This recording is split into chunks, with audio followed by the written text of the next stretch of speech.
Bismillahirrahmanirrahim. Hello, everyone, and welcome back to the channel. Welcome to another stream. We told you the streams are not over, there's still more streams, and this stream now is the Premier League recap stream. What a day of football! What a glorious day of football. Everton drew with Man United. Yeah, it would have been more news had they won the game, because they're like, I don't know, they're 15th or 16th now. So, yeah. Always a beautiful sight when you see Man United falling. Chelsea lost another game of football. And the shock result of the day, Arsenal 1-0 loss to West Ham with no controversies, no VAR screwing them over, nothing like that. Just pure 1-0 shit football loss. Big up to every single one of you guys. Make sure you guys are liking the video. Make sure you guys are subscribing to the channel if you're yet to do so. Big up every single one of you amazing, incredible people. Listen, there's 200 people in the building already. Let's just get the likes up and subscribe to the channel if you're yet to do so.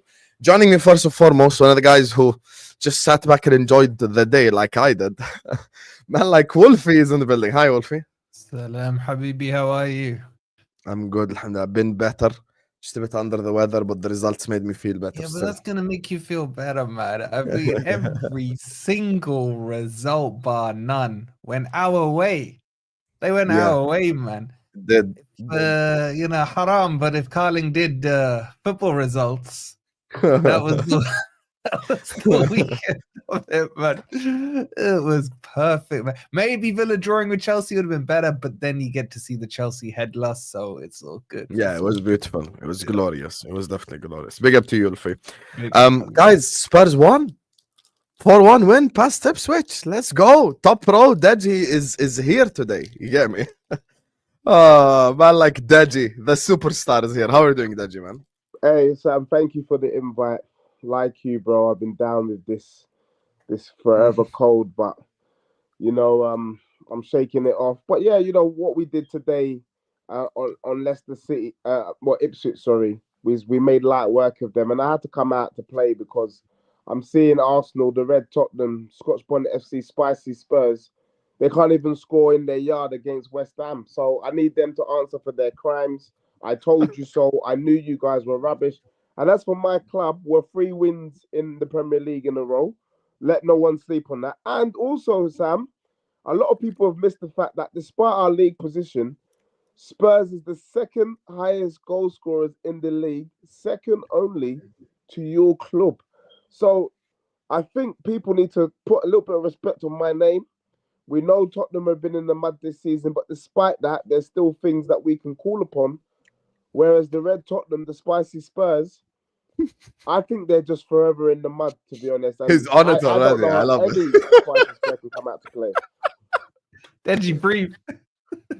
That's a deep breath right there, man. That was amazing. I'm ready for them. There was a point in time, I think a month ago, where Spurs even had more goals than us. But I think we scored like 4 past Ipswich and then we made it level. But yeah, big up to you, Deji. Big up, bro. Johnny is next on the channel. I think I'm going to introduce them from least embarrassing to most embarrassing. So you get me, United fan. Back on the channel after a while. He used to come on the channel a lot more often, obviously, as the dad duties has come around. It's been a bit more difficult, but now he's here. You get me?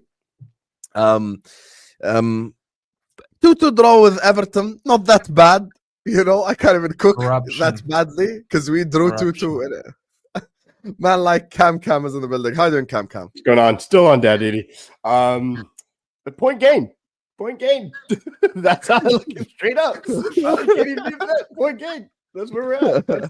That's I'm not even messing with y'all. That's where we're at. I can't even lie. I can't even be mad at that. I hear you. Like, I completely hear we're gonna finish 12th if we're lucky. It is what it is. I'm not gonna come up here and cap and be like, yeah, we shouldn't have. Like, listen, in the second half we should have won, but whatever. Point game.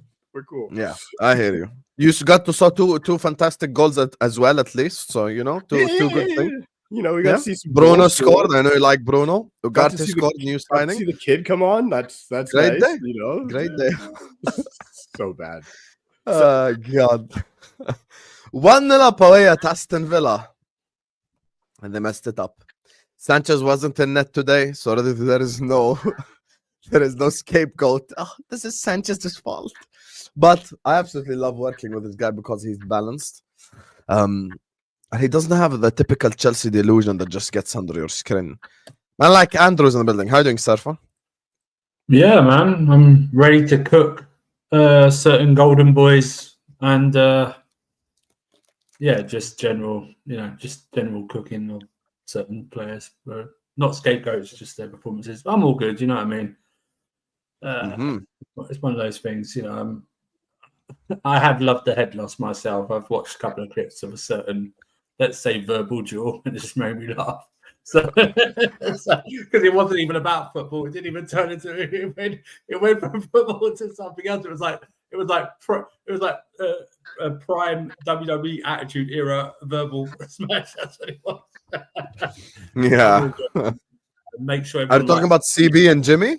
Yes. Yeah. Yeah, that was funny. Still, that was funny. Make sure I everyone. have no idea how that happened to begin with on Lewis's channel, but that was hilarious. To be honest that was with you, brilliant. So. That was. And last but not least, 1-0 down to the Hammers at home. It's the game we're gonna have to start with because, like, oh my god, they were ass today. Of course, the man, the myth, the legend, the Australian in the flesh is here. 11 p.m. UK time on a Saturday to explain to us what the hell happened at the Emirates today. Man, like Martin is in the building. How doing, Martin? Big up. Thanks, lads. Asna, Jabo, and all that. Have you not got that song handy for me? Like I need a bit of intro. No, I'm gonna play that on Ahwa. Not now. Got spare bottle if you need it. There's no sugarcoating that one, lads. That was a hot steaming turd of a game, and yeah, well done, West Ham. You really you did a number on us. And I don't know if you want me to start straight away, but I think last night. Fuck it. Why not? Listen, 250 people in here.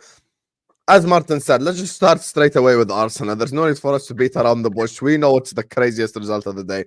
Everyone in the chat, let's get the likes up. I don't want to keep interrupting the show to tell you to like and subscribe. Martin, can you speak up so we can hear you, please? Like, speak properly so that we can hear every single word that you're saying. Because I don't want to miss a beat. You know what? Go on, Martin. Go on. I'm sad, but I'm really happy for you guys because I'm seeing a lot of smiles on faces that haven't smiled in a long time. So, can you hear me now, Dej? You got me? Perfect. Yeah. Last night I jumped on Al Jazeera Australia, and I caught his stream, and everyone was talking about Forest away is going to be the hard one, and Manchester United away we're going to drop points there.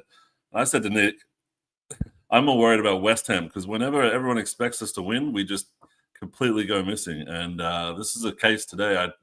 I don't even think it has anything to do with us missing attackers. I feel like we would just pretty much crap from front to back. Like defenders were getting bullied by Kudus. Rice was leaving balls for Bowen to head into the goal free. Raya wasn't coming to collect. Nwaneri had a very poor game by his standards. Trossard barely did anything, and I don't think Marino got more than like 10 touches. So pretty much everything failed spectacularly. And I think maybe it has something to do with Liverpool giving us a chance or something because we might have just completely bottled that chance now, and you guys can go and do whatever you want against Man City. But yeah, there's no excuses. I think Arteta said that there was no excuses. It was pretty much on him. Whenever we come up against this mid-block, 5 men at the back thing, we have absolutely no answers for it. They double up on our wingers, and then they've got tall guys in the middle to head the ball. So we just pass the ball around completely clueless. And I think a quick question, Martin. Because with me, I feel like there's a number of things about the beautiful game. VAR or refs, set them aside. One thing we know about football is that the table doesn't lie. But also, when you look at the lineups don't tend to lie much. And Wolfie would agree with me. I need you to answer this genuinely. Do you think Arsenal have a better attack than West Ham? And that's a genuine question, no banter. Kudus pretty much clears all of our attackers on his own, probably combined right now. But yeah, I don't know. With everyone fit, I don't think so. But yeah, definitely right now. You're on mute, Deji. With everyone fit, I'd say Kudus, Bowen, and Saka's the front three. Exactly. Yeah. So West Ham would make up 2/3 of that front line. Yeah, Saka's Yeah. obviously the one that stands out, but other than that, like, I don't know if I'm like. Yeah, Even but today, Bowen had like a striker's finish almost with a header, like, you know. So I don't know. Yeah, I but the like. embarrassing thing is that we're was talking about the ridiculous. team in 16th in the league, comparing their strike force to the so-called team that should have taken the crown from Pep when he fell down. That's the crazy thing. Martin, there is Not no that crazy, though. sugarcoating horse shit. What you saw I have today a is just question about the by his standards comment. Hasn't Wanyeri only played like a couple games? I don't watch every Arsenal game, but he hasn't played very Well, much, right? people Yeah, are he's going a played bit a bit. crazy But with like, Messi I think, comparisons and yeah, people are going insane with it. I think when you Jamal. say like you're doing him a disservice by his standards, like he's like 18, like he hasn't really built a standard in my He's opinion. 17. Yeah, we shouldn't be relying on him, but he's actually our best attacker hands down right now. There's no other options. So like maybe we'll start seeing Timber and Tierney in the fucking attack at this point because we're pretty much down to those guys. But it was the midfield as well today. Like Odegaard did a whole bunch of fast footwork, but really didn't get anything through. Rice, Can I ask you about the subs as well? Do you think that they made you weaker? Oh, that's embarrassing, man. I don't know. I mean, I think we would have had maybe Jorginho would have been someone that should have come on for that kind of low block scenario. But once West Ham got the goal ahead, like they just knew that we had to overcommit and they could counterattack us. So Zinchenko, for me, he's one of the better ball controllers, and maybe he could put a pass through. But it was very hopeless. It was just The reason I asked you that is because I don't think there was a reason for Rice to come off. There was literally, I didn't see a reason for it. Like he's athletic, he drives the ball forward, He's had a not couple injured. of good runs. I No, heard he he was wasn't injured, injured. but I don't know. Like I thought the commentator said he was injured, so he has to come off. But I think he was just. I don't think Arteta was happy with his performance. The way he looked upset coming off anyway, so I don't think it was injuries. I think It's he not should be even upset that. with himself. It's not I even think that. it's They were that was 1-0 because he was playing behind West Ham, before wasn't it? any He's of these upset subs were playing West made. Ham. Yeah. And 3 out of the 4 subs they made were defenders. Zinchenko, Ben Scheitz, and who was the other one? Skelly, who got sent off. The only attacking sub they made was bringing on Sterling. And that's debatable in itself if he's an attacker. This is all on Arteta and his anti-number 9 policy at Arsenal, man, in these transfer windows. Like, what is he doing? What is he doing? Well, I Teach don't know them what from was young, the man. World Cup like Teach them too from late young. to work it out. But then we've got no attackers on the bench. We had Ben White, Miles Lewis, Skelly, Neto, And whose fault Tibi, is that? Tierney. Well, Yeah, but you're preaching, Wolfie. We all know that we should have You're bought preaching to the several choir attackers. with Martin. Martin's wanted a striker since the summer. He would have. Yeah, I know, but the two noise years. isn't loud So enough. I in have the a Arsenal question for fan you. base. It's we have like one of my buddies. I mean, you guys know Sauls. He was begging for Rashford. He was begging for him, and I'm sitting here watching Rashford. I'm also a big Rashford. Sitting there being like, I just don't understand why Arsenal. It was right there. Like he would have picked Arsenal in an instant. He would have been at your front door, bags packed, so happy to be at another big club, getting out of there. And you see what he's doing with Aston Villa. So it's kind of like I look at your team and I think about you have Zubamendi coming, and it's like, how do you get excited when your problem isn't that? I don't think anyone can be excited about Rashford. I think we've already had enough of Captain Savaho. But I did like at the end of the game when they brought on Evan Ferguson, it was kind of like an extra dagger. It was like, oh yeah, there's another player we could have got in the January transfer window that's coming on to now try and score against us. So there's a whole bunch of blame that needs to go around today, and I think that we were kind of just living on this kind of fairy tale that we were going to try and pressure Liverpool, but it's looking like it was just a dream. How are we? How is the Arsenal fan getting bantered by an Everton fan? James is actually an Everton fan. Man, I bet you guys would kill for Beto right now. Beto. Oh my god! Man said you would have Dominic Calvert-Lewin. Bro, they would take Danny Ings right now. Danny Ings, man. The thing is with this conversation is, look, I'm gonna be honest with you. The reason why today's game that we can't have this monologue about we didn't buy anyone in January and Kroenke blah blah blah is number one, the caliber of opponent. Number two, what happened on Wednesday night. It's the fact that Liverpool dropped points. You had the capability today of going 5 points, applying all the pressure on us in a stadium where 10 years we haven't won. We haven't won a game at the Etihad in 10 years, So it's not like it's not a common occurrence for us to go to the Etihad and win. So and now. And I'm the momentum guy. I'm saying all of a sudden tomorrow's result doesn't fucking matter at all. Like it's just I reckon you guys so- win tomorrow. no, I'm 'cause saying even of if the like we pressure. draw tomorrow, I'm like, okay, we drew at Yeah. the Etihad. Who gives a fuck? Like life moves Oh, it on. I matters, swear, I'm not 100%. even like joking. And it's getting to like it's getting to the stage now. Every time we drop points, Arsenal just seem to just go after us and drop points. So it might be a mental thing as well. It might be a thing where maybe the players themselves don't believe. Maybe the players themselves aren't filled with belief, because you can not believe as a fan. I think it's okay as a fan to not completely believe, because as a fan you have your reasons to believe, your reasons to not believe, and all this. I have no problem with that. But as a team though, every time we've dropped points, Arsenal have also dropped points. And Martin earlier on when he was speaking said something. Listen, you can't sugarcoat shit. You just can't. Today's performance, we all saw it. At the end of the day, there's a way to lose. People might not like this. People go like, oh, you lost anyway. But there is a way to lose. You like hit the post 2-3 times, dominate, have all the dangerous chances, etc. Arsenal's XG in 99 minutes was 1.5. That ain't like, it's not like you out here destroyed West Ham and like they just got lucky break on the counter attack and like, no, that didn't happen. You 2 didn't shots slap on them. target. 2 shots on Yeah, target. 2 shots on. That's what I'm saying. The most You didn't dangerous even chance, have a I'd say, chance to bottle it. it Like, was you Ben didn't White's even have chance. a good It's like chance you're to being too miss. It polite. was just Yeah, that's crap. what I'm saying. The most dangerous chance I'd say is probably Ben White's chance. But And you're he's being like a too centre polite. back playing right back, and it was this close to going in, by the way. Very unlucky from Ben White. But that can't be your most dangerous chance. It can't be. Mo brought this point up earlier. It was like, it's not like we're sat here going like, wow, what a save from Areola. I didn't say that once. I literally did not say that once. No I came up defender or against this goalkeeper guy. is man of the match. I came up against this guy away at Forest. I said what a save from Cells about like 6 times. And the Yeah. game ended in a draw. And I'm like, okay, we drew, but like shit, it's Forest away. We played really well, but Cells was just on one. You couldn't even say that today. You couldn't even They got say that that on today. Wednesday. Sam, can I just counter what you said? You said like you think there's an inferiority complex. I think there was an overconfidence going into this game after your result. Complacency. midweek. Yeah, I think they thought it was a given because you play City, right? It was a given that it would be short. The points would be actually short. I'm not saying mine. I'm just saying a big chunk of the fan base we saw online. It was a given. They were mocking Liverpool for dropping points. Oh, they've let the door open. We can sneak in. It's only West Ham and stuff like that. But I just think it was that, and they seem to forget their injuries and their front line. Martin said their front line is like not good.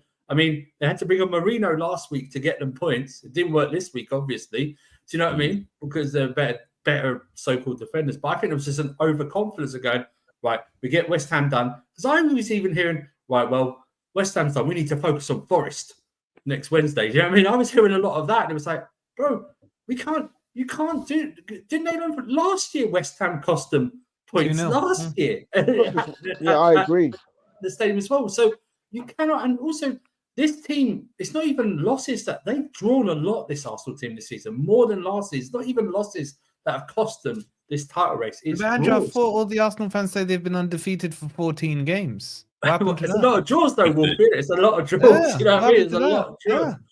Yeah. But they've drawn like 9, they've drawn like 8 or something like that. They draw double of what they did last season. But I was just hearing like, oh, yeah, we'll get it done. I appreciate we'll get it done, but we need to really focus on Forest because Forest is a tougher game. And when you're in this type of title run and you've got the injuries you can't take games for granted.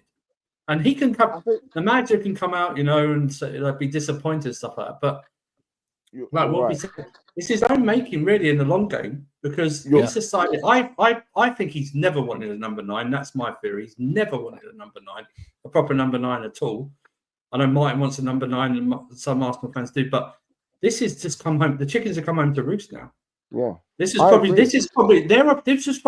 given how Man City have dropped off and Liverpool in and out. It's probably their easiest. To claim a title this season. This is what it was. Yep. They were supposed to be next in line. They were supposed to be next in line and have this wrapped up. And I think everyone had the assumption that we would spend maybe 150 million on attack. No. Tony was there. Tony was there. Tony was 40 there. But that never happened.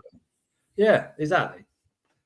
But I want to we got a red card against MLS. Maybe he was foul, but it was probably the right call for a red card there. But the way that the players, more worrying to me, the way that the fans were just dead the whole game. They barely even got a chant going. I barely think they got booed, one right, chant Martin, at going. full We gave time. the ball away and they stopped. It was kind of just They barely no booed. one was really They there barely to push booed them at off. full time. That's You because actually listen to there their was full time, no they one barely left in the stadium. Did you not see them exiting then? That's Well, why there's Yeah. not people booed. Yeah. Yeah. Normally they leave faster because I don't know, everyone's in a rush to get the train. But I'm so disappointed by how fans are, and when it comes down to the wire and you need everyone to make noise and do that kind of stuff and be crazy, they're just like What they're was more there to nervous make than noise players. about? No. What was there to make noise about? Nothing. You have This to, is like, we fair have as to- well we have from to Wolfie. score. You We have to give the score. fans a reason to be like Yeah, it's Like almost to like get up sticking it at on the least. fans. You have to incentivize them, man. If No, you're but I think against that in that with fans, situation, if they you're know against if you're the against team the needs it. cosh, then the fans are there to push you up. You know, say you were playing like a big team, like a Forest or something, and we're all over you. You want the fans there to help push them on and everything, yeah. But when you're there playing 16th in the league, man, the fans don't need to get up. The players need to get the fans Maybe up. they think they're too good for it, but I don't sing when I'm winning. I sing before the goal goes in. Like this, that's how I was as a fan, and that's how I think people should be. You can't just cheer when everything's going well. You have to be there to like pick them up, or at least give them some motivation. But I didn't see anything, and Arteta just Martin, I sleepwalked think- his way through the game. But I think I'll go back to what I said. I think Wolfie, I don't know if you agree. I think they were thinking it's going to happen any time now. It's just going to like in the game. We're going to get that chance. We're going to get yeah, that like chance the to goal win. is coming now. Yeah, Yeah. we shit house like last week against Leicester. We shit house. It's going to happen. Oh, we're going to bring Marina on. We're going to do this. I think it was like that, and then it was like suddenly there was like, oh shit, this isn't. We are this isn't actually happening. crap, yeah. Yeah, this is actually Well, what we're I actually. don't know why the Arsenal fans, sorry to chime in and cut this. No, I no. don't know why Arsenal, the Red Tottenham, the Spicy Spurs would be so deluded. Let's take a step back. They beat Plymouth 5-1. I can list a series of teams. Villa beat Plymouth, Brighton beat Plymouth, United beat Plymouth, Spurs beat Plymouth. You're on mute again, bro. Oh, You've did lost you it. press mute? You're on mute. Can you press mute? Deji, Deji? your lips are No, moving don't and tell no him. Don't tell sounds him. coming I out. see it. We can't hear you. I think you clicked mute by mistake. Still on mute, bro. Oh no. Try speak Yeah. now. While no, he's it's- sorting out, I know it's where spicy- he's going. it's with that. spicy volume. The spicy volume doesn't work. Yeah, That's what happened. Because it is true. Their fan base gassed up beating Man City as if they'd won the league, the Stayumbele and all this stuff, man. This is not the Man City of last season before, or whatever. This is the problem with Arsenal fans. They grab onto the most minuscule. No, of but I mini think victories. listen, let's don't not think do you can minimize revisionism. You beat Manchester City 5-1. It's not normal. It's a very good result. You have a right to celebrate. It's the stuff after. You get me? Yeah. It's the other stuff. Deji, can you try speak now? Yeah, can you hear me now? Yes, so- yes. Loud and Perfect. clear. Go on. I didn't say that they didn't have the right to celebrate. What I meant to say was the win wasn't a big deal because many teams had beaten Plymouth this season. They were just one of them. The other thing was it took Liverpool them. lost to Plymouth, It so took maybe pick another club. Mourinho against Leicester, one of the worst teams I've ever seen in my life. 2 goals in the 90th minute. And then we've got Arsenal fans thinking they're entitled, thinking they're guaranteed the win, when you've got a front three of Martinelli, what's his name? Trossard and bloody, what's it, Ethan Wenye? I mean, come on, bro. That front three is worse than West Ham's. So I can't understand how any Arsenal, any Red Tottenham, Spicy Spurs could be here perplexed. The truth is, this Arsenal team, the management off and on the pitch is the worst team I've ever seen in my life. At least everyone on this panel, there's an identity. We know what Liverpool want to do, whether they do it or not is another story. We know what Chelsea want to do. We know what Forest want to do. We even know what Piccadilly want to do. But with Arsenal, I'm not sure what you want to do. Because right now we've got Arsenal fans saying it's not bad, it's not the manager's fault. We Trust don't the need a process. number 9, we don't need a striker. This season's finished. You're not doing nothing in the Champions League. You're out of the cups that you could have won. You might get top 4. So what was the point of all of this? What's there to be proud of? I wouldn't even have turned up, to be honest with you. That's how shameful this performance is from the Red Tottenham. And I'm just sitting there wondering, Martin, what now? Because this season's done. We all know it's done. Martin, is there the light at the end of the tunnel? Because for me, I can't see why Saliba would stay another season, why Saka would stay another season, why Gabriel would stay. Why would they stay? For what? What are they staying for? Right now, they've got more chance of winning something with Newcastle. They've got more chance of winning something with Villa. So I want to know, Martin, are you guys truly in the mud? Please, or are you with a gal and you think hope is round the corner?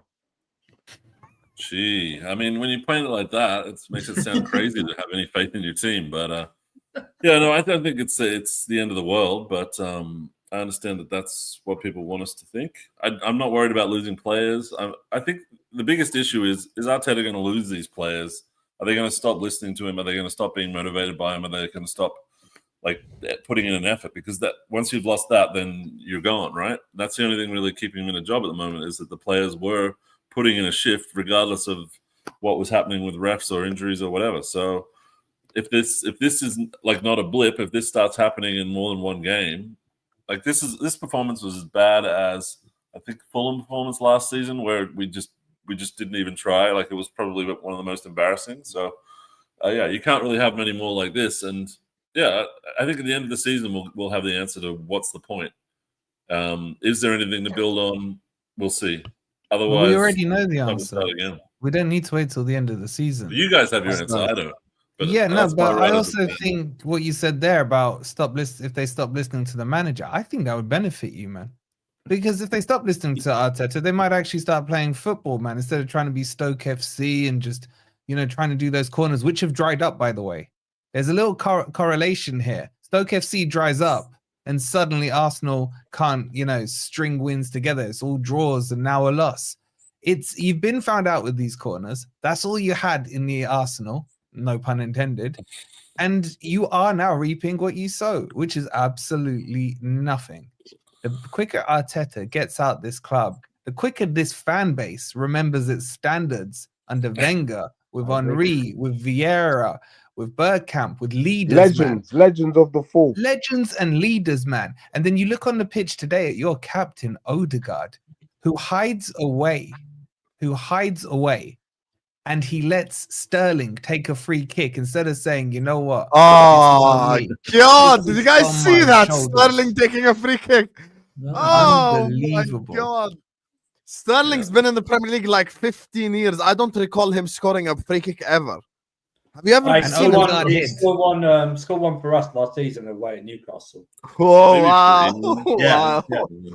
Well, And he started I was actually shitting it at the idea of Odegaard taking a free kick, and then Sterling took it. And I'm not worried anymore. When was the last time Odegaard scored a free kick? Like 3 When's the last time Odegaard took the game? Martin, can you answer the Odegaard question now? Because many people are talking about Odegaard, including your own fan base, given today's performance, like what the hell type thing. And it's not just like not a captain's performance. Talk about him as an individual, Was he the creativity, the passing, the risk taking. It almost seems like he never wants to take a risk. Okay. I don't know. I feel like he's been figured out from a Premier League player standpoint. Like they know what he's going to do pretty much all the time. So unless he can reinvent himself or add a right foot to his repertoire, he's pretty easy to shut out of the game. I know what it is. It's very. So he was overhyped, Martin. No, it's very simple. It's very simple. It's very simple. Oh my God, I'm sorry, guys. I apologize. There's something that I have to read. First of all, big up to Comical Ali, who says West Ham fans stop singing. Hammer time. Big up to Redline and Tranga. We brought up your super chat earlier on, but I'm sorry, I have to pause the whole stream. Forget the Premier League and bring on Madrid. Hussam will come to your stream to roast these hating bums when we beat Real Madrid. Arsenal Football Club, we will stay delusional. There is no way any sound Arsenal fan watches today's game and comes up with we can beat Real Madrid. Wait, haven't they got PSV before it? They did the whole West Ham song again here. Man. There is a bigger chance of like PSV knocking you out, who knocked out Juve, by the way, than you knocking out Real Madrid. Knocking out Real Madrid is just not going to happen. Sam, Enigma.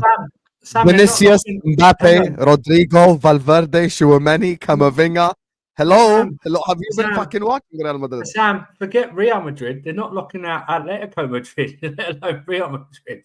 What are we doing here? Listen, taking it from a guy who was 3-0 up at the Bernabeu in 5 minutes from making history at the Bernabeu. They are never dead. Ask a Man City fan that 2 last attacks of the game, they were through. Look at Liverpool. Every time Liverpool Courtois won man of the match in a fucking Champions League final. Last two finals, especially the last one, you can make a case that Liverpool are the better team in both. Yeah, no, not make the case. They're keeper on man of the match. Definitely the Courtois man. Definitely the Courtois man of the match one. That's a given.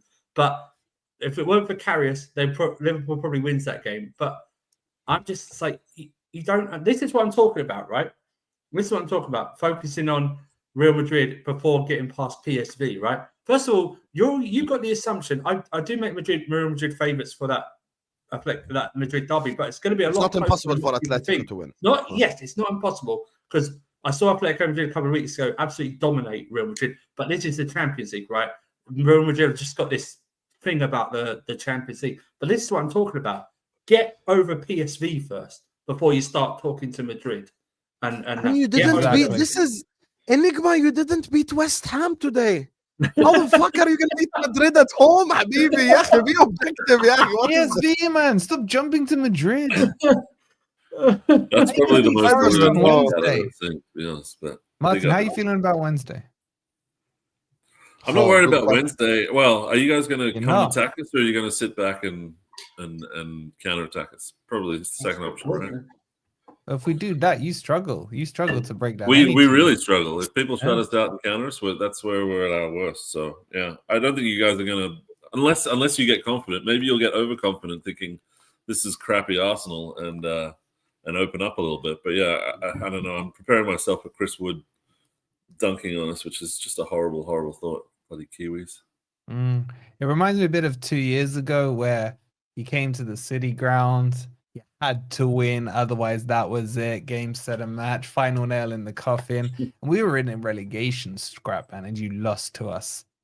I can just see. We have a very special ability of losing to like the worst team possible. Southampton was our bogey team for so many years, just shutting down any kind of title chances.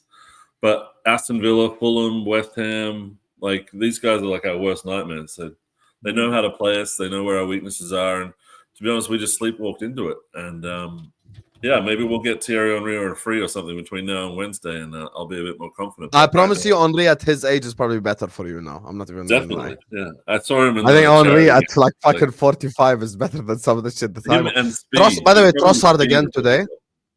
Dog shit again. Trossard. He's such a like shit good player. If you get what I'm saying, he's just so good. He's a mid-table player. He's one of those guys who's meant to be on a mid-table team or bench option, a bit part player. He's not. He's best was coming off the bench. He's supposed to be off the bench. Like he's supposed to be. He's a good six man. That's what he is. He's a good. That's actually a very good analogy. He's a very good six. Yeah, like I don't think Lou Williams would have ever succeeded when he started. It just doesn't work. It doesn't work. You know, Jamal Crawford. He just can't start. He comes off the bench and he lights it up, but you start them and all of a sudden he's not a bad at Hall of Fame. Yeah. This is what Divock Origi would have been with game time. So you know we use. Don't talk to me about Divock Origi, man. We use Divock Origi properly. We had him last season, man. What a fraud he was, man. We've probably got to start reaching into the youth club, the youth team again, and trying to find some actual attackers. Ever again. Don't ever disrespect Divock ever in your life. Scored the winner here. Man. What a scored fraud 2 goals against Barcelona. Get me. Respect Divock. Let me just do this just before we move on to Chelsea. I hate to say bad things about our former midfielder, but he's had bottling genes since forever. Everton fan, James, by the way. He was on about 4 or 5 teams that bottled Europe. For Everton, he means. Really? Who's he talking about? Former midfielder? Arteta, he used to play for Everton. Okay. I was like, is he talking about Rice or something? I don't know. But yeah, the bottling genes since forever. Yeah, okay. Yeah. You know, I don't really believe in like these genes and stuff, but what made me believe in it this season is genuinely every time we drop points, Arsenal play after us and drop points as well.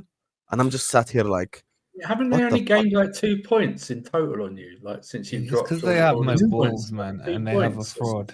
I don't think we actually gained any. That we were on 6. I messaged Osama. I said, "This is ironic. after all the games, actually you've increased your lead.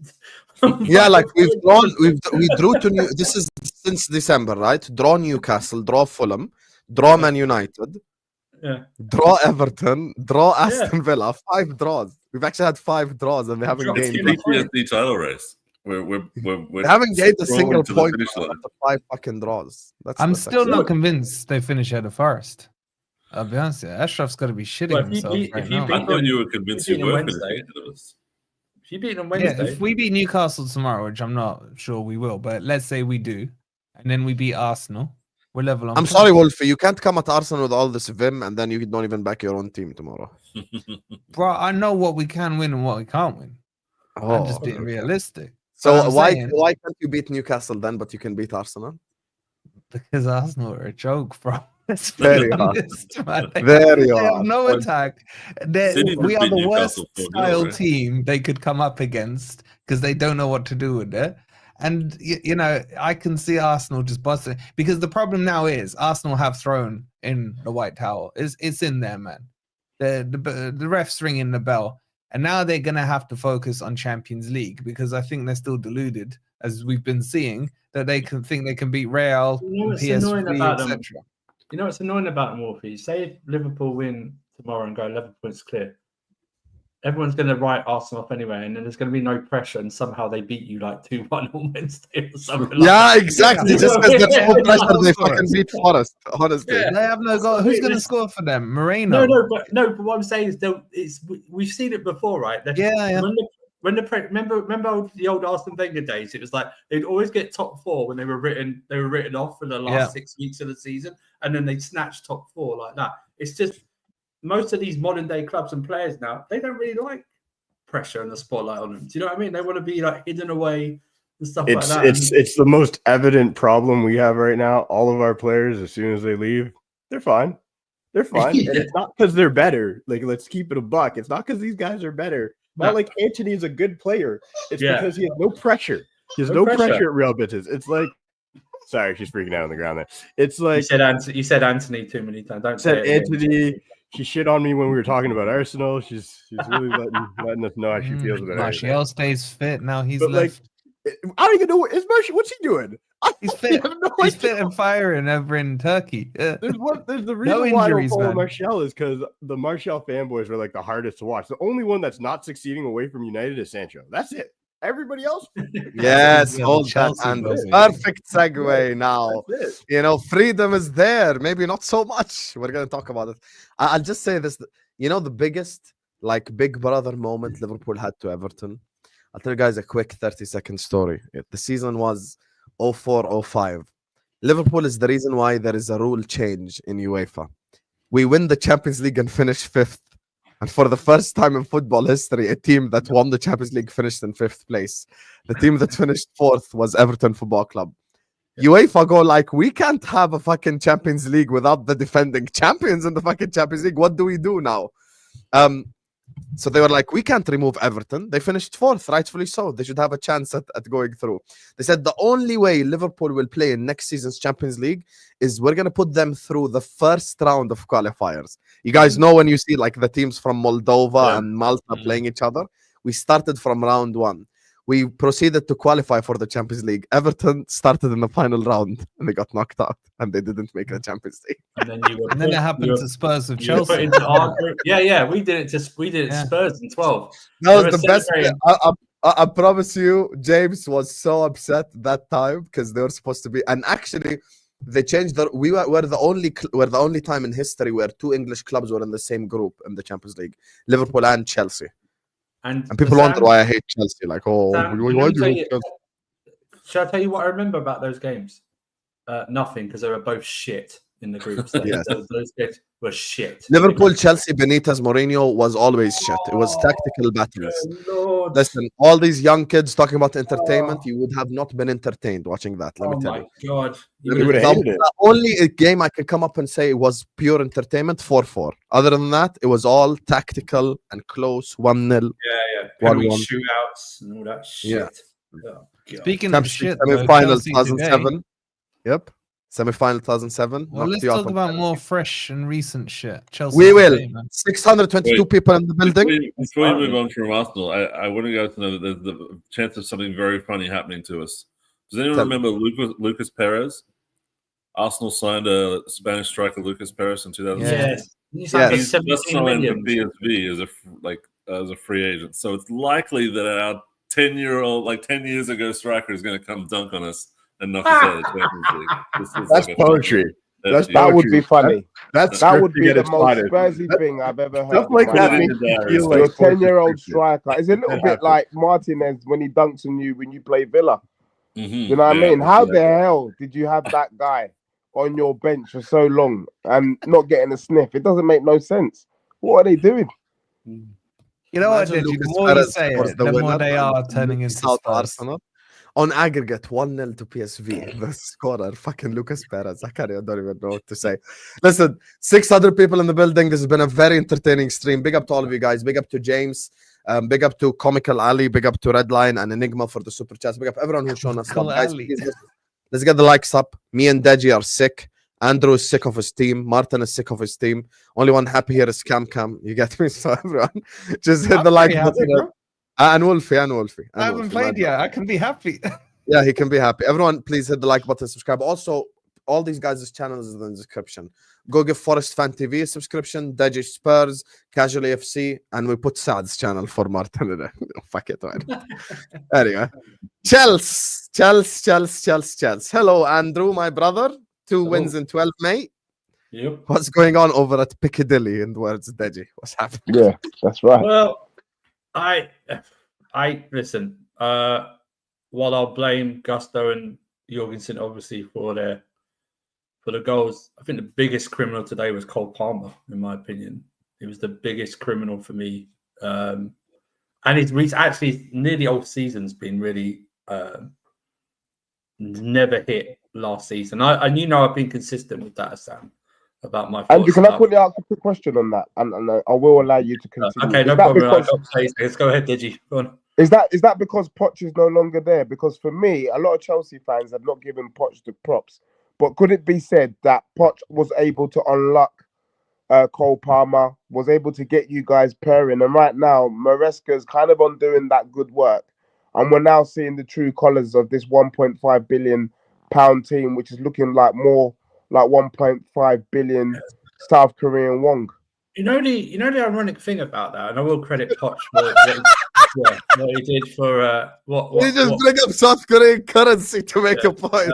I will credit Poch for what he helped Palmer with last season. You know the ironic thing, Deji, he's actually got more freedom in this team than last year. Do you know what I mean? Last year he was working off the right and drifting in. This year he's not. Everyone goes, oh, people are going to be, watching him and tackling a bit more. There's only one team this season that's done a man-marking job on Cole Palmer, and that's Liverpool away. That's the only team that's done it. He's given so much freedom to do what he wants, and his passing today was shocking. That chance, you know what makes that chance even worse? The goalkeeper slipped, and he still took an extra touch, right? And he didn't even hit it that hard. That's the thing. You know what I mean? Well, he slipped too. That was the funny part. And then he took an extra touch while the goalkeeper's out. And then he didn't blast it. He still side-footed it. But before that, he's done worse than next to nothing. He's done minor stats. I mean, he's not called Cole Palmer now. He's on microwave settings. You know what I mean? He's not.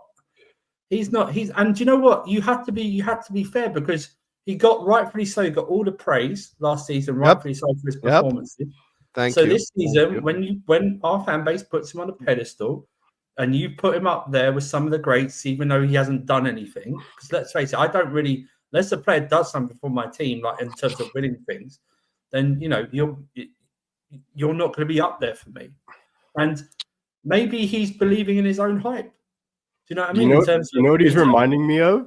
The purple patches that Rashford would go on, where it's like he would have these great seasons, he would kill it, because rightfully people would say we gave Rashford his props when he scored 30 goals in the season. Like, you can't take that away from anybody. Yeah. And then the next season you're like, all right, perfect, you're showing us you're gonna be that guy, and then you're like, ooh, wait, fuck, you're You not. know what it is? But I need you to what be it that is? guy because like I've invested in you. I've made it like you guys gave him an even extended contract, like a mortgage. Like Right, you need exactly. him. So, but The thing is, I don't want to do like potch prop a lot and stuff, and I don't want to piss off Andrew or anything. But when this season started, I did say, look, the thing is with Poches, he will always look at your best forward and give him the keys.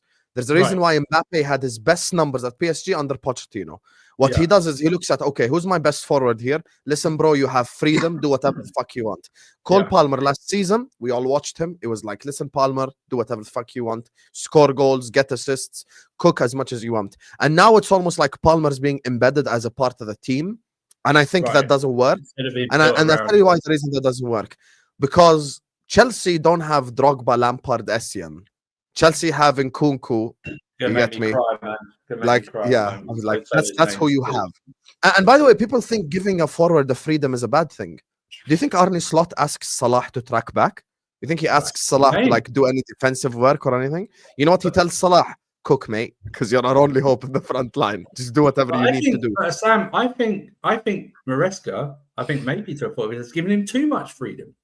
Do you know what I mean? I disagree. I think he's restricting. Yeah, I think he needs to restrict. He needs to restrict, and maybe this sort of change today, a little bit better, but it wasn't outstanding. Needs to happen. But you know, he can't do everything himself, but he needs to make better decision making. Like there's so many times today you could have, whatever you think about Nkunku, at least pass it to him and see what he can do. Do you know what I mean? Where he could have played him in, and same with Neto, he could have done that. Confident Palmer would score a hat trick today. Let's put it that way. Well, why didn't he dink the keeper, man? What was he thinking? That's what I'm saying. Watch it again, Wolfie. He had a more difficult dink against Brighton from halfway line. Yes, remember. It's not the same type of goal, but do you remember like when the Wolves goal earlier season where he lobbed it over? We discussed it, didn't we, on the terrace over? He just did it without thinking, didn't he? It's like he overthought it today. He doubted himself. It was like he could have before the goalkeeper started coming out. He could have easily just passed it round him. Do you know what I mean? He could easily just curled it round him. 2-1. Because Martinez sat down. He literally sat down as well. Yeah. But then, you know what? Like Cam said, Palmer then slipped. And then Palmer took an extra touch. But he still had time to score. But he just didn't even hit it with any conviction. He tried to place it, side-foot it. But there was no pace or power on it. So it just went straight into the defender who was running back to try and clear it off the line. And it was done. And then you get, and then obviously what happens at the end with Jorgensen, and I'm just bored with talking about goalkeepers because I'm told in my fan base goalkeepers don't matter. I mean, but we've got two. Your best goalkeeper is playing for Bournemouth, right? It's that, or he's playing in Strasbourg at the moment. But the thing is, it's like I'm told, we can get through this season without a goalkeeper.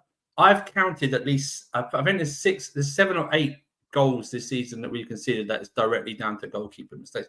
And it's not Sanchez. You can't blame Sanchez now because Sanchez is out. So Sanchez isn't there for you to blame. I thought Sanchez shaved his head so that he'd get selected. What's the story with Maresca? Because I didn't see the game today. I have to admit. But before the game, I think it was last night, I read the comments before going to bed. Maresca was saying everyone at the club is dedicated to top 4. Even the chefs are cooking the best breakfasts. They're going to be top 4 breakfasts.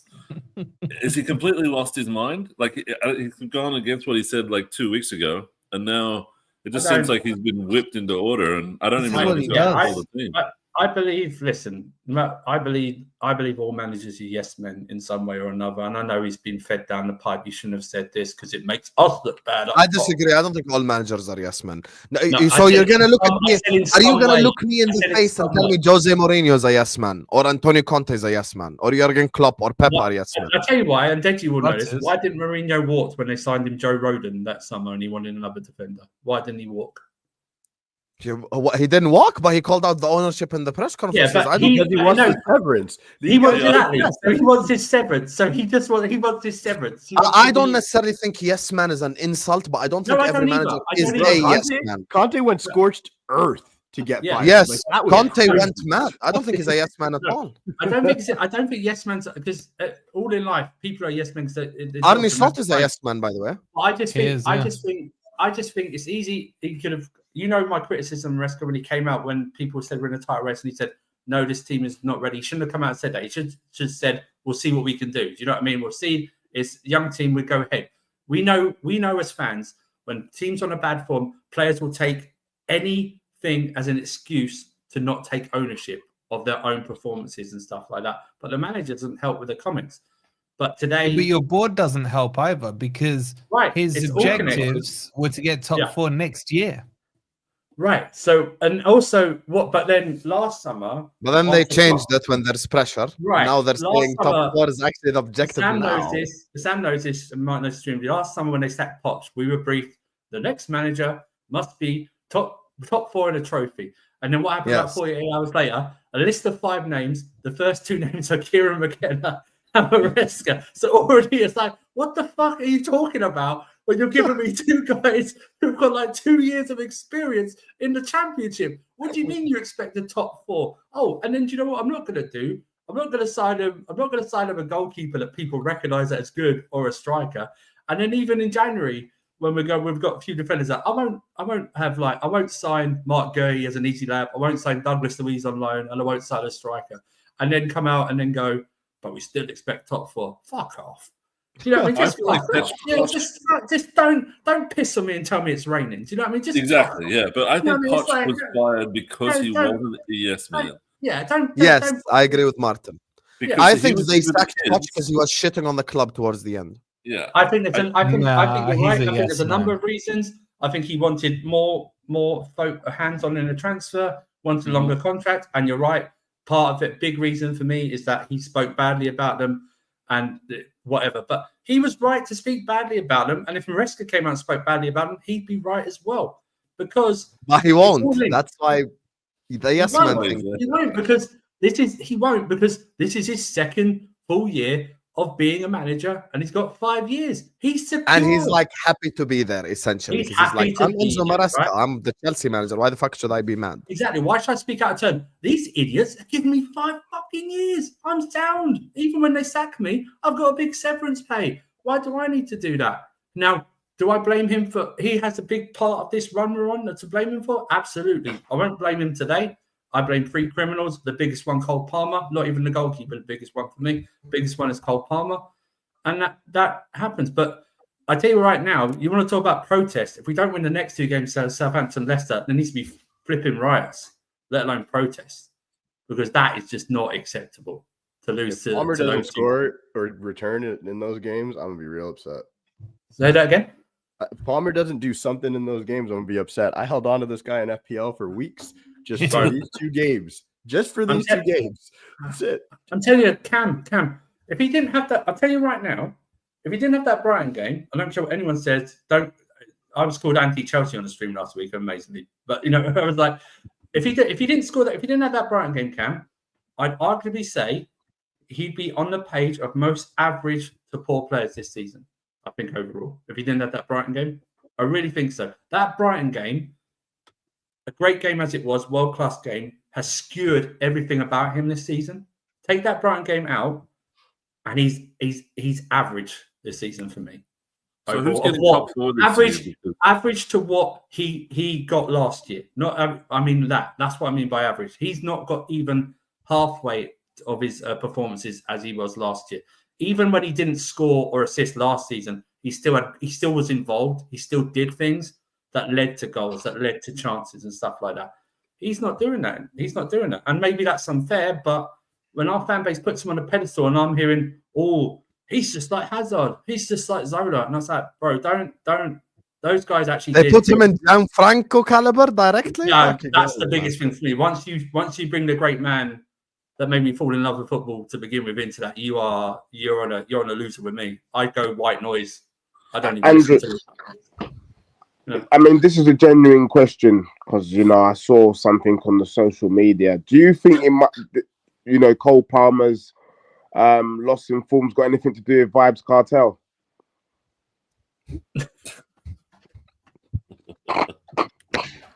Oh, sorry. Genuine question. Oh my god, man, Deji's fucking iconic. I'm just saying. Even I don't. You know what? I I can't respond. No comment, Deji. I can't respond to it. I can't. Yeah, no comment. I can't respond to it. I've got Deji. another Obviously, question. I've got another Vibes question. Cartel arrived in London literally a couple of days ago, and the first thing Cole Palmer's doing is he's shacking up with the famous artist, and I was wondering, thinking, Deji, you might go into you've got a game to play, and yet you're dancing to Vibes Cartel. What did I say earlier, Deji? You might come into the hype. They believe in their own hype. Do you know what I mean? That's what I mean. You start then going, well, I can do this, I can do that. Maybe, you know what I mean? For real. Listen, I know Deji and Martin have to leave us now. Big up to you both. Thank you so much for joining us, guys. Thank you, guys. Thank you so much. Cheers. Big up to Cheers. you, Thank you, guys. Congratulations, Deji. You got to win. Proud of you. Yes. Big up to you both. Let Let me just say this. Can I just say? Sorry, Sam. What? Did North London just leave together? Did they just North London together? Yeah, Did they North just London leave forever. together? This is amazing. I mean, that's Spurs and they're Arsenal both left. You they get really me, are so. blood. They really are blood brothers. Look, mate. I'll They really just are. say this on Poch before we move on to Man United. Look, here's the thing with the Pochettino thing, right? I think these players just needed continuity. I think they're too young. They just needed to hear the same voice, the same tactics, the same style. The only problem I have genuinely with the Poch thing is just the change of energy. People weren't saying all of this last season. It was all the manager's fault. As a matter of fact, if you're talking about injuries to Jackson and stuff, first of all, let's establish Jackson has went 7 games without a goal anyway. The bad streak started with fucking Jackson there anyway. We stop acting.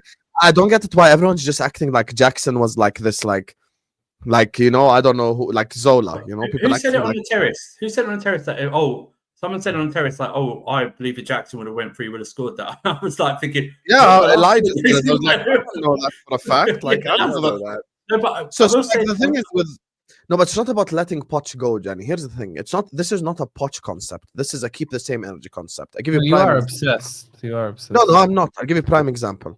I don't think Poch should have been sacked, and I don't think Maresca should be sacked now, because I realize that the problem at their football club is recruitment and the people upstairs. Now, the issue with the Poch narrative from Chelsea fans last season was just sack this guy, and as soon as we sack this guy, everything is going to be better and we're going to be amazing. Do you know They do By that. sacking him, That's how it we doesn't feel. mean that the next man in is the right man. No, but I've Nah, always kept the same. I've always kept the same thing.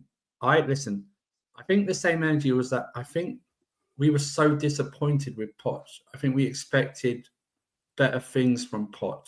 Based Right. on what?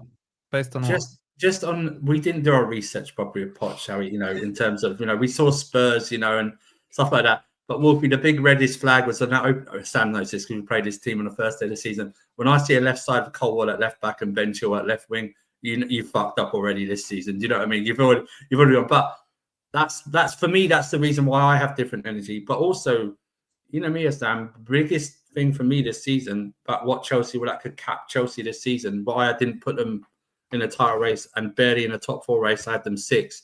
Was the coach.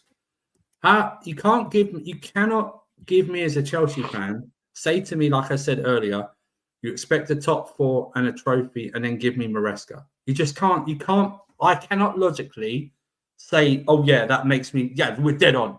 We're dead on. Now, did he surprise me most of the first half of the season? Absolutely. But I thought this may have always happened because I just thought we weren't set up right in my terms. We didn't do enough business, we didn't do the right business in the summer. Not enough. We did enough business. you probably got that argument is Arnie Slot. He came from Holland. But I tell you right now, though. No, but I tell you right now, if Arnie Slot had come in, at least I can work off a bit of Arnie Slot. At least he's got more than 1 year full season. But it's not the only slot comparison is not there, man. Like the Klopp and him play very similar styles of football. The Liverpool team has 4 world-class winners, not just world-class players. Yeah, these but I guys had Chelsea fans telling me they had a better squad. And I know people don't like to prop him, but one of the reasons why we're in this position is Mo having an all-timer season. That is the only. That is the reason, and that's okay. That's like it's not a bad thing. Like our front line is Mo Salah FC. It's Mo Salah. It's Mo Salah. It's Mo Salah. It's Virgil van Dijk at the back. Like it is what it is. Right? Nunes as well. Wolfie, if you gave me Maresca now, say we could de-age a couple of these players. If you gave me, this guy just said and Nunes, and he wants to stay here. Have some shame. Apologize right now. Can he stop being an asshole, please? Just stop it. But just going to what Wolfie said with the comparison, if Maresca came in now, these players were a couple of years younger, and we still had a Hazard, a fit Kante, and a Rudiger, then I'd give us more chance, right? Because they're better players. Do you know what I mean? That would help him. But literally, I figured out the best way to describe everything of Chelsea.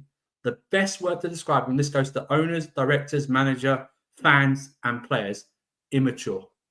It's Yes. immature. Fact. Because I tell you what, side note, these protest group is immature. There's not one message.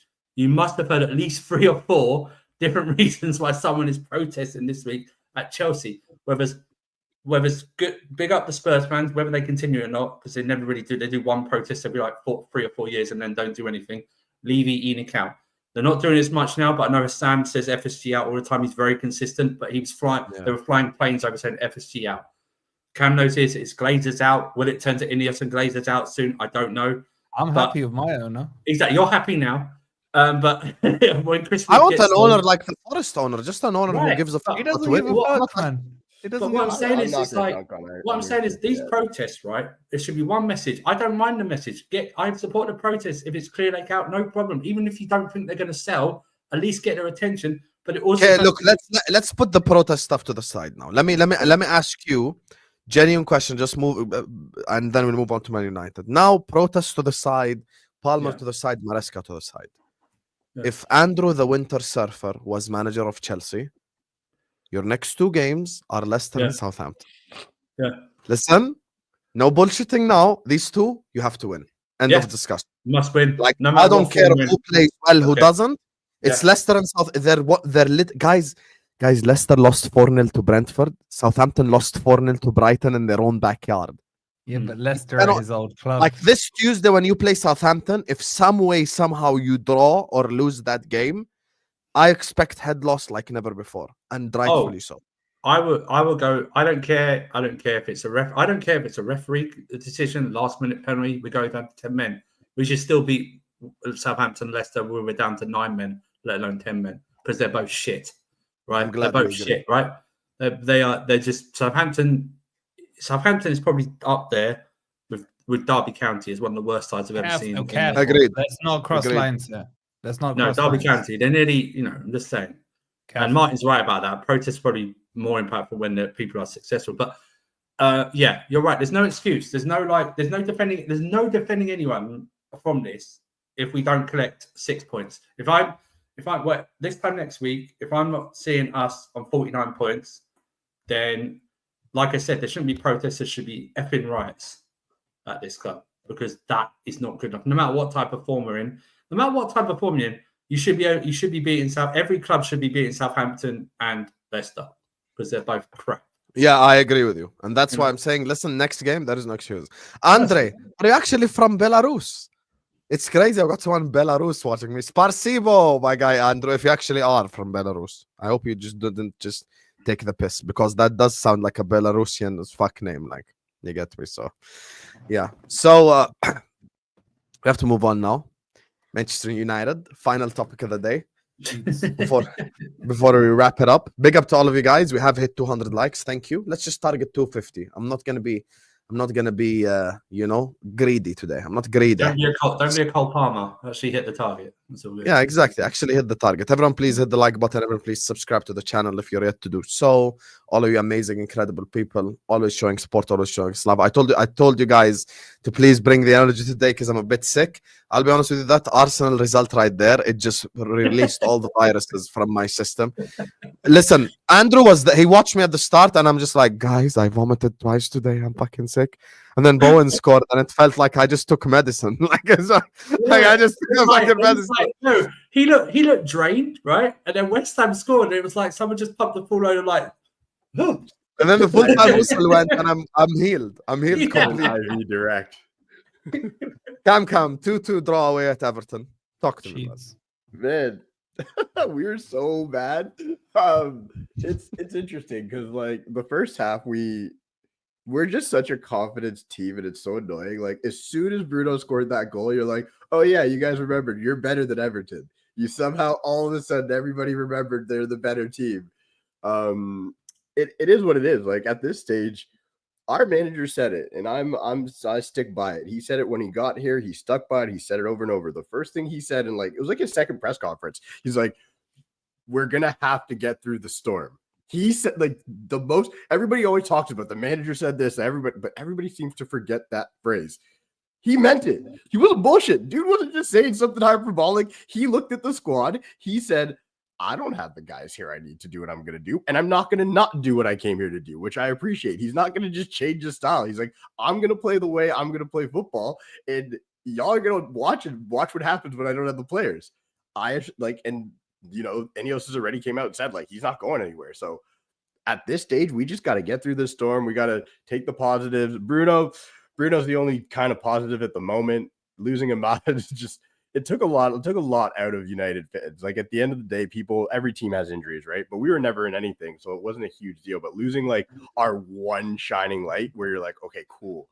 This guy can at least probably help us win the Europa or something.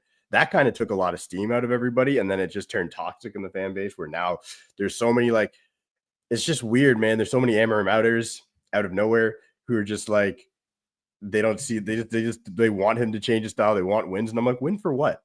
Like, win for what? What are we winning for? What are we like? Just stay. You just stay up. We're gonna finish 12th. We're gonna finish respect, bro. Like, have you seen our team? Like the respect is gone. Win to not get relegated. How about that? Yeah, that's it. But we won't get relegated. That's like we're so like it would be famous last words. Cam, I'll be honest with you. One of the reasons is you're very lucky that the 3 teams that got promoted are all dog shit. Yeah. They're so You know, if I take the clock back like 10 years ago, remember the West Broms and shit? Like, no, different. That would have been a different. Like that would have actually been a fucking like battle, the West Broms, the Swanseas. I know what you're talking about. If we're dealing with those teams and shit, I know what you mean. When Leeds is up and down, even Villa was up and down. If we're dealing with that, then I'm much more worried.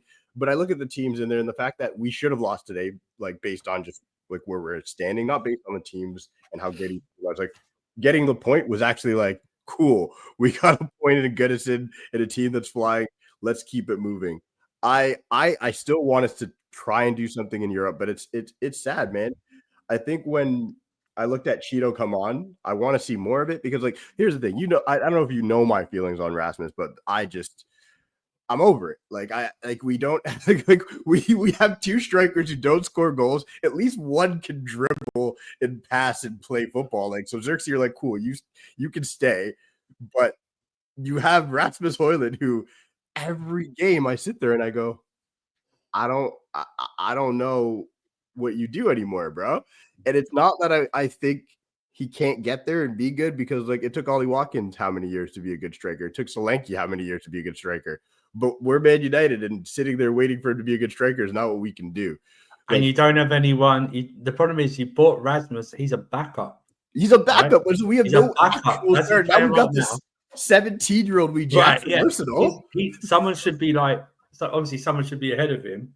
But you spent 70 odd million on him, and it's like, but he's not. I don't know. Apart from running, they're like you said. What discernible attributes does he have? Can you know like? Everyone, you know when you ask someone about a player like Rasmus, right? When you ask them about the attributes, first 3 will be off the ball. There won't be anything on the ball. It'll be it's always hold the play off the ball.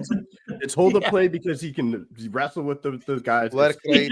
It's work rate. He doesn't even make. If you watch him play, he doesn't make good runs. No, like, he doesn't. He makes all the wrong runs. So this is the thing when people are like, "Oh, there's no service." I'm like, I promise you, if we had Harry Kane there, and I get it, we're not getting Harry Kane, but I just using him as an example. I'm like, I promise you, if he was our striker, or Victor Osimhen, or anybody, you would see that we do create quite a few chances. It's just when you have a striker who doesn't. Man, you do not create chances, man. We sorry, do. We actually don't. No, neither do you create chances, and even if he got chances, he still wouldn't score. He's an absolute waste of money. We actually create more chances than you think based on how bad our output is. That's the thing. It's trust me. Go look. If you look at this, we actually create more. If you watch us play, if you watch some of the passes, if you watch some of the things that the good players like at this point, we also don't have a midfield. So, but when you watch some of the passes that Bruno makes, and then you watch Rasmus make like the run that, and he sits there and he just looks at him. He's like, you're supposed to hook there. You're supposed to hold the line. There's so many things he just doesn't do right. So that's a big problem for me. Garnacho, listen, he's also young. Like his role is supposed to be what he was doing earlier, where it's come off the bench, be the energy guy, get us some goals that way. That's what he's supposed to be. So I don't really come down on Garnacho because he's now been thrusted in this situation where he's supposed to be our the starter. It's like he's never supposed to be that. What he was doing, like even like in Everton, he had this one at the end of the game. He had a chance, and you could tell he's stuck in two minds. He took the ball across the entire face of the penalty area, and normally Garnacho would turn and shoot that. He passes it off to Xerxes. Xerxes makes a terrible pass. It gets picked off. And I'm sitting there being like, Garnacho, like, this is the time I need you to shoot. But he's such a young player, too, where his decision-making's all over the place. So I actually give a pass to Garnacho because of age. And because he actually does score goals. Like, when he gets some opportunity, he scores goals every now and then. He's never... He's like 20 this year? Just 20. Yeah, he's still going young. You got Wanyeri coming into Arsenal and at 17 and scoring goals. I mean, if he's hasn't scored young, as many. Play him. He hasn't scored as many goals as Garnacho. If we're going to use that as many games, but he's still. I guarantee you, if he had, with this conversation is like this is where like the club's role comes into it. If you're gonna want players that give you results now, stop signing 20-year-olds. Simple as that. I agree, but we signed Garnacho was not meant to be that player. Like we didn't sign him to be like, okay, we're bringing him in. He was got him from Atletico's academy. As an academy player, he's been brought up. You gassed him up, and now all of a sudden, he's supposed to be our star. So we need to go in the summer, actually buy some players that work for the system. I'm cool going shopping at Sporting. I know when people are like, "Oh, it's the Erik ten Hag thing going to Ajax." Listen, Portugal is very different. It's the players are better than the Dutch players, and at the end of the day, we had a chance of getting some good Dutch players, and we got all the bad ones. Let's be honest. We should have got Kudus. We should have gone and got Timber, like players from his own team. Gakpo. We didn't, and Gakpo was, you know, this is a fact. Gakpo was on his knees. He was like, take me to United. He wanted to go to United. And then we went and got Anthony. And then we came back in for him, didn't have enough money. And you guys were like, well, we'll have him. What I fear is, Cameron, it's creeping into, I think, just the English league at the moment. I know we've done it. You've seen Spurs do it this past summer. I think United will continue this trend. Is the signing of young players. I think this is a big trend that's happening. Or it's you sign unknown and you distract your fan base by signing names. But you know what's scary about that, Andrew? Is even like the best run club in the country, Man City, are doing that as well. Right. So, but let's be clear. I don't think that's full. Like, so look at the signings that they made in January. Nico Gonzalez, kid. Kusanov, kid. The guy that they signed from Espanyol, Abdul Kader something, 18-year-old kid as well. Victor Reis. Victor Reis, yep, the guy from Brazil. Echeverry coming in. Look at our most recent signings under Ineos, not under the region, the regime before. Wait, sorry, Cam. You're actually getting trolled by Everton fan. He's saying, no, don't start. You wish you had any of our centre backs or midfielders. The only two players I think from your lot is Bruno and Meno. Guys, football has come to the stage. Football has come to the stage where an Everton fan is telling a United fan, I'm only taking two players from your team. No, he shouldn't even be taking two. He shouldn't be even taking two. Relax. Decore is better than Bruno. Like Cam's going. I'll definitely take Beto over Rasmus. Decore is better than Bruno. Beto over Rasmus. Same class, bro. That's a terrible. Yeah, I agree. They're not in the same class. Decore is better than Bruno. He's having a way better season. Bruno is a Moment's FC person. Bruno had a stinker of a game today, and because he scored a free kick, suddenly, Bruno's back. He did not have a Bruno had a stinker. He literally almost scored the second goal. That was beautiful when he twisted man up, almost on his break foot. It's still that was a his passing is all over the place. He's the most petulant player I've ever seen in the Premier League, and he gets gassed up because every now and again he'll make a Hollywood pass, and one of them will come off from the 30 he tries, but that makes the highlight reels. Bruno is an absolute fraud of a player, earning 300k a week. It's a joke. That's the problem with your club. Forget the kids. It's these idiots that you've got on these stupid contracts, like him, like Casemiro, like Maguire, like all these players that you're overpaying for and you can't get rid of. So this whole delusion that your fan base has that come the summer, it's fine. You know what we're going to do is Football Manager. We'll just start a new file. We'll get rid of all the players we had because obviously people are going to buy these guys on 300k a week. They'll get rid, and then we'll have 11 new players that we can bring in to fit this magical 3-4-3 system. Man United fans are so goddamn deluded that they think that's going to happen this summer. You're tight on PSR. You're making redundancies in the club. You just paid 16.5 million to get rid of Ashworth and what's his face, Ten Hag. Yet somehow you think you will have the money to buy Amarin, this magical squad of these players that no one knows who they're going to be, because if you don't get any European football, who the fuck are you going to attract? The delusion level is I'm waiting to planet. respond because I love that Forest got their back up this year. Congrats! I'm happy. You're back 1 year. You're talking greasy. Okay, so I'm going to denounce a lot. I'm going to just go at all the different parts you said. First off, the Bruno shit's just nonsense. Like, Bruno walks into your team. I don't like when you say the Hollywood passes. This year, he actually hasn't been making nearly as many because he's played a completely different role. Our team's all over the place. When he hasn't had an actual consistent partner to play with all year, because he hasn't, you're going to see inconsistencies, period. And at the end of the day, he's one of the best chance creators in the league. And I get it. He loses the ball every now and then, but that has not been the case this year. Every now and then. That was before. If you actually look at it, he has not been Hollywood ball, grenade ball Bruno. He has not been that. That has not been who he has been this year. He's been brought under control. As soon as Amarim came in, he was like, listen, I need you to actually play a different role. And he's been go and mark the left back against Spurs. So massive at the end of the day, that's one thing. The whole PSR thing, yeah, we know we're in PSR trouble, but that's why we've sent out a bunch of players on loan hoping to sell them.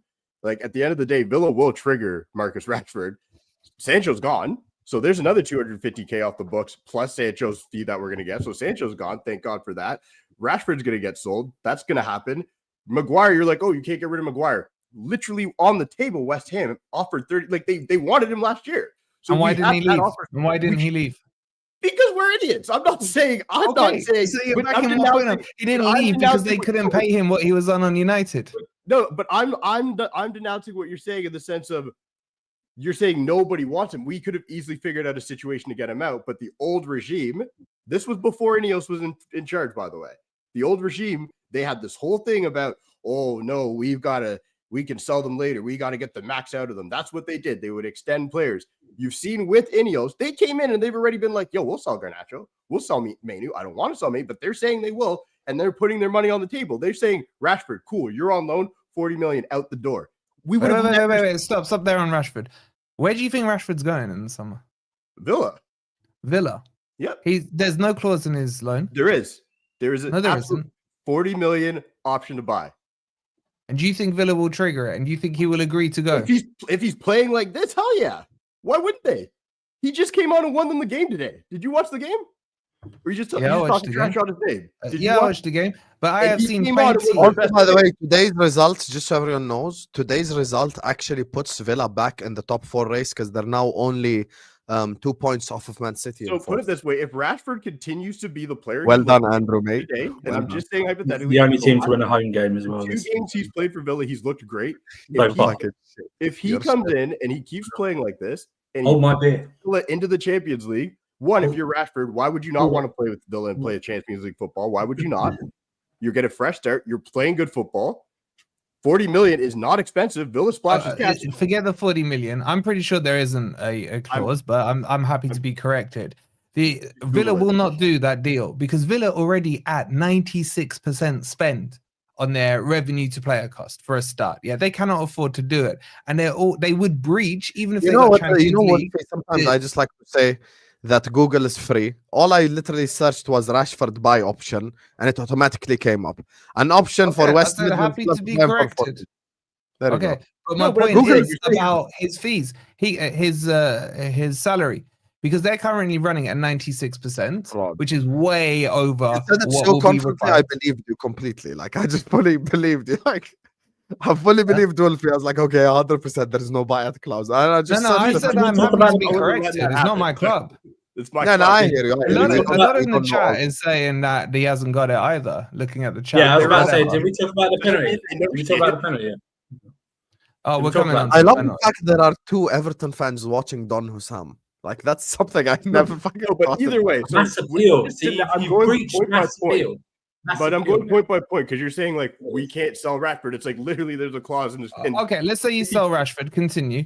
I want to know where these 11 new players are coming from. So again, so we saw Rashford, we saw Sancho, we hopefully saw Anthony. That one I'm not as confident as, but he's playing really well. So if we get rid of all these salaries, you then go and you have to hope that Ineos so far, their 4 buys last summer, I'm actually really happy with. Like, and you guys are talking about buying youth. We bought Mazraoui. He's not a kid.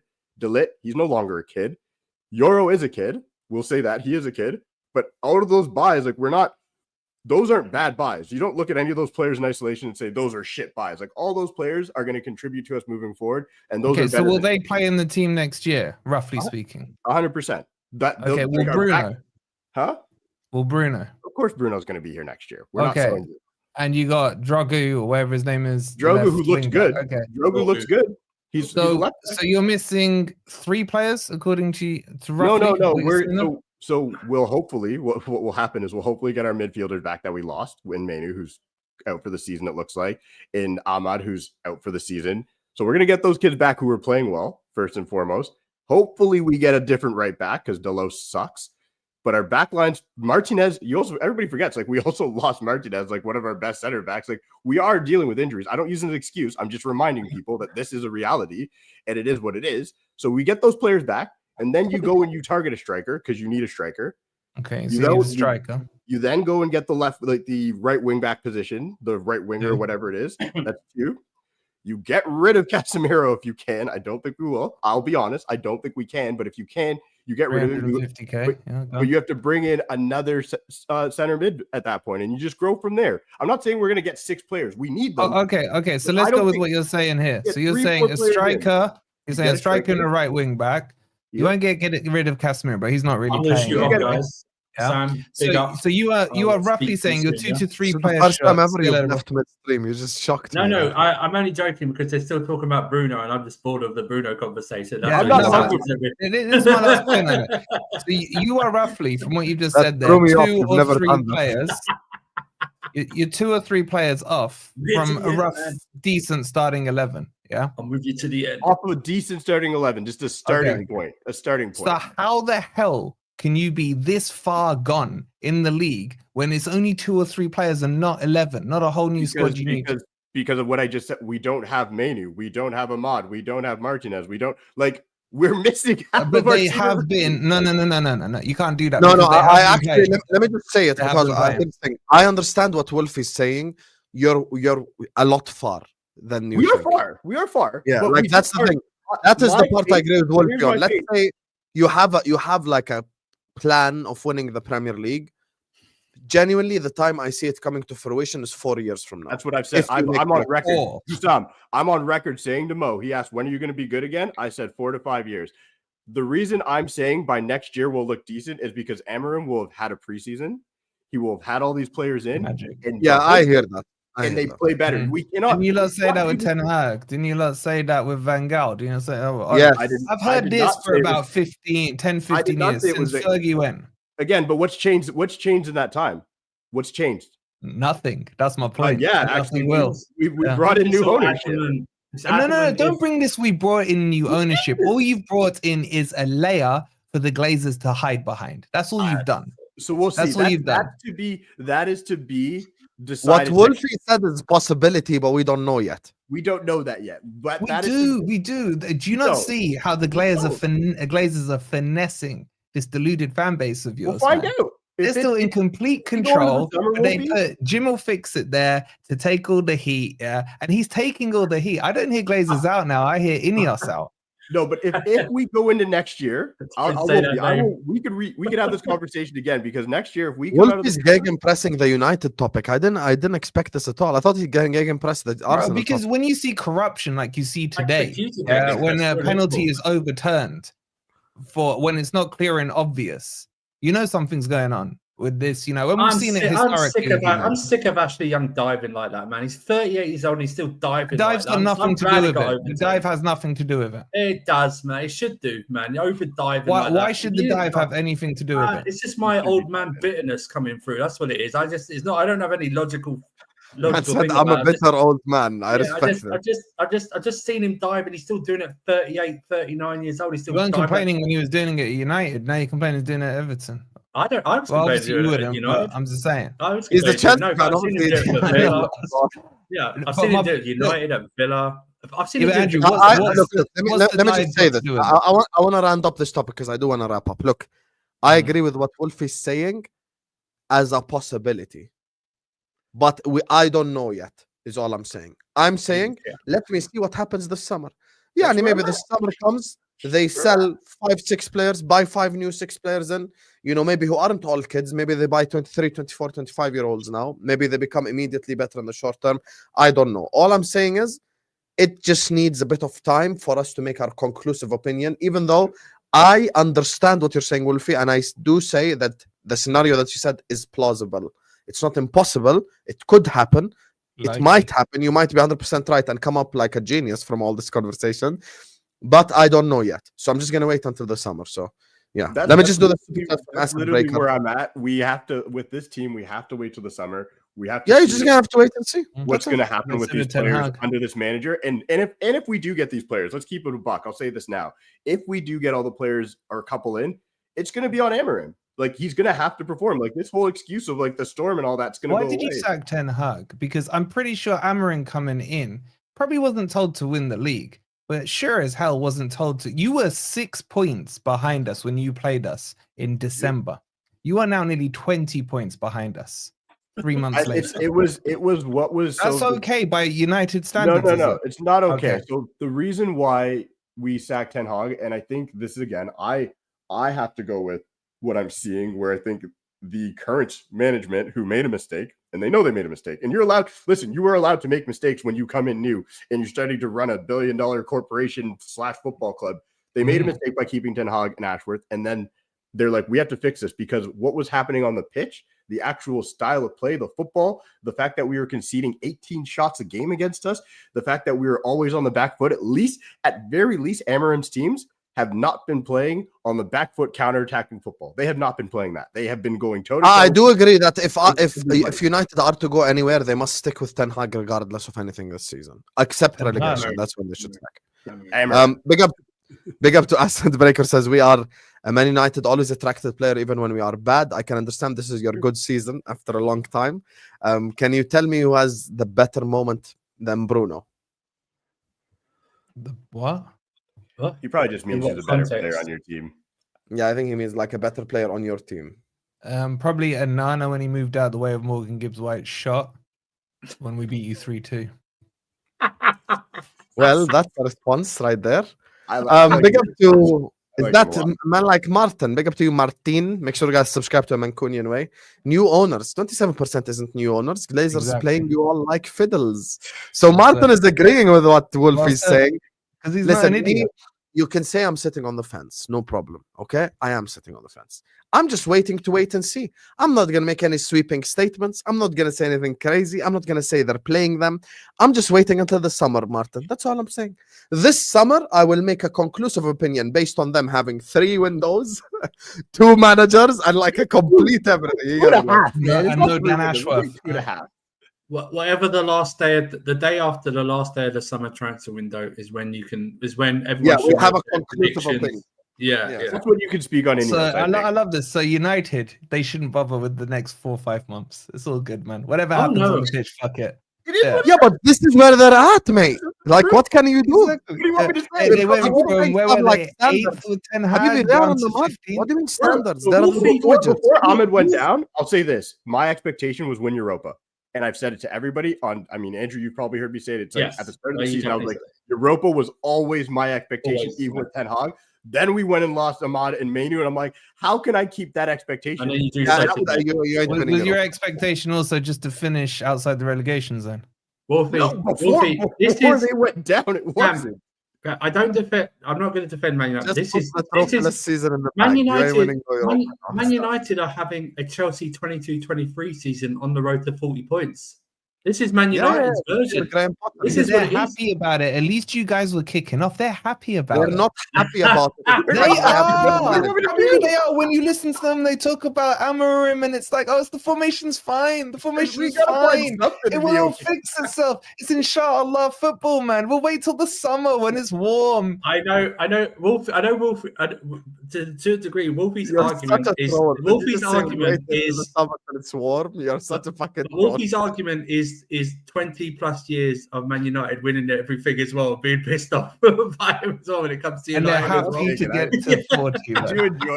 I do enjoy the challenge. I do get it, and I hear what you're saying, and like I appreciate like you're telling us basically you're basically telling the fans they should be happy with the situation, which we aren't. Let's make it clear. We are just accepting of where we're at. It is at this stage until we get to the summer, it's laughable. Like, what do you want me to do, man? I can't come up with it. And he's telling you he's slapped. I came up He's here like telling you I'm dead, and you're like, no, Sam- can you say you're dead? He's No, telling you I'm I'm sick. saying he's Sam, dead, but he's Sam, think smiling of this. about it, man. No, think of this as Sam. Think of this. Well, I'm Think of this. typically optimistic, dude. One thing you'll learn about me is I'm typically like, I'm one of the more optimistic United fans. I don't do the kick off and throw shit around. It's not my style. I'm not asking you to kick off, bro. I'm asking you to actually analyze what you're seeing on the pitch, and you're saying, "Fuck it, I'll look at the pitch in the Right, preseason." let me just listen to this sentence, right, and just forget how you've looked at Man United this season. It's now what, February the 22nd or 23rd, whatever it is. Yeah. And Man United have only just got to 30 points in the brutal. Premier League season. They're happy. They're What happy. am I supposed to do? All I do is laugh. Beat They're that. happy. Beat that. Even under 10 half. I never thought I'd see the day, honestly. No, Andrew, it gets even funnier. If Forest don't kick a ball again this season, Man United still wouldn't overtake our points tally. That's mad. Oh, that's But they're So happy. acid breaker, They're you get happy. me? You have clearly gotten under we're acid not breaker. happy. skin. We just can't do anything about it at this stage. What will you achieve Oh, this you season can. and next season? I know for a What do you fact. want? Acid Okay, well, breaker, what would you expect us to do? If I came up here and said I expect us to make a charge to win Europa, to win the FA Cup, you would look at me and go, Bro, He would have I'd probably at the very delusional. least, I'd at the very least expect you to say, "Let's try and get in the top 10." Yeah, Oh, or you know what? Or you know, at the very least, say, "Let's get ahead of our bitches Spurs." Spurs is because you are Spurs' bitch now, right? They've beaten you 3 times, and they've had injuries all season. At least try and get ahead of they got Spurs. healthy right in time to play us. Wolf- They literally had They were missing their back line. Wolfie, he can't think of Spurs. He's legitimately going into a relegation 6-pointer midweek against Ipswich. I'm worried at about home. Wolves. He can't think about Spurs. He I'm can't worried about think Wolves. about Spurs, Wolfie. Today is the- Spurs might as well be Mount Kilimanjaro Yeah, to I Cam agree. right now. He Yeah, can't today think is about the- Spurs. Today in the group In chat, space. one of our boys was like, I'm like a Spurs fan. He's like, well, which was top 10 still on. And I literally said, I'm like, man, I wish I could hope for top 10. Like, I'm just realistic. Yeah, And but just the fact realistic. that Spurs have been so bad this season and they can call you their bitch, that for me is like a red line that can't be crossed, man. They beat you Yeah, 3 times. We'll this see him season. next year. 3 times. It is what it is. Listen, man. this is the funniest stream ever. Big up to you, Acid Breaker. I think Wolfie gave you the response. I knew as you were sending the super chat, your head is fried, and I understand. Don't worry. This is the weirdest conversation ever. I got Wolfie's by like, not a oh, Forest fan. This is Wolfie's brutal. like, oh, can you What's say going you're on? dead? What are we Cam doing? Cam's like, yeah, we're dead, by the way. Wolfie's like, but can you genuinely say you're dead? Like, can you just admit it? Cam Cam's Yeah, like, just yeah, let listen, be we're a dead, little mate. upset, man. If someone We're told me I dead, was like, dying, oh, man, we I'd be actually are upset. dead, you know? The only This image guy- in my head when Wolfie was pressing camera was the Spurs meme when it said, stop, he's already dead. He's already dead. That's what I'm thinking as well. Even as a Liverpool fan, I'm like, yo, Cam said they're dead already. Like, what's Yo, going on? I would I love thought nothing Wolfie would more. die, really, when I invited Wolfie, I completely thought he's gonna do this to Martin. It's Arsenal Martin, 100%. Because that's like his my favorite. number one hatred is Man U, man. Told you, Like, it's- no one fair comes enough. close. Everybody No one hates comes us. close. It's Barclays. It's proper Barclays Premier League hatred as well, not this phony shit. It's Yeah, proper this is Barclays the Premier League corruption That's what hatred. it is. Yeah, Exactly, yeah. man. Yeah. Them and Spurs, man. Oh, I could be all down on Spurs. Don't worry about it. I could. Listen, Like, let's not honestly, go if there. you had it on a bingo card getting cooked by some not a Forest fan, like you said, Cam, you're going to Everton, and the Everton super chat. is And the on Everton Twitter. super chat from Big Up James. Yep. Long day. Long day. mighty of Anyway, listen, we're gonna wrap up the stream here. Thank you guys so much for joining us on yet another stream. This was our third stream of the day, you guys. Tomorrow I'm not doing Forest Newcastle. I'm too tired. Inshallah, we'll be there for City Liverpool. Come Don't on, you dare Red drop Man. in my chat. Don't you You dare. get me? حبيبي ماما خلاص, I won't. Stop crying. Stop crying. Anyway, I'll call you instead. Make sure you guys are liking the video. Make sure you guys are subscribing to the channel if you're yet to do so. We're just 5 subs away from 46k. Subscribe Ooh, from your God. grandmother's phone, from your grandfather's phone, from your brother's phone, your sister's phone, your cousin's phone. From If any if of your his phone. toddler has a phone, subscribe from his phone. You get me? Let's get to 46,000 subscribers. This stream, also, by the way, before I go, Forest Fan TV, Casually FC. Cam doesn't have a channel. Go subscribe to Deji Spurs and subscribe to Saad's Football Corner. This stream is going to take you over to the Bridge Nation, aka Ahmed the Fraud. Oh. I assume that's where Andrew wanted to go as well, right? I'm going to go over there anyway, but just to annoy people. Yeah. So this stream is going to take you over to I don't worry, I got you. I will call Elmi. Don't worry. Oh yeah. Okay, Yeah. Martin, I'll tell you something after, not now. I don't want to expose LB like that. Anyway, this stream is going to take you over to the Bridge Nation. Please just spam Poch in his chat to just irritate those commie Chelsea fans, just so they get annoyed and irritated. And even Andrew knows I have all right to do that now. I'm just Yes, trolling, yes, just having you a cannot- good time. Pochin in the fucking chat. Every single one of you right now. I'm going to be there spamming Pochin as well. Watch all their faces change colors. It's going to be beautiful. You get me? They got RSM over there. His haircut is going to go as soon as you spam Pochin. Anyway, love you all. And yeah, see you guys on the other side, man. Subscribe.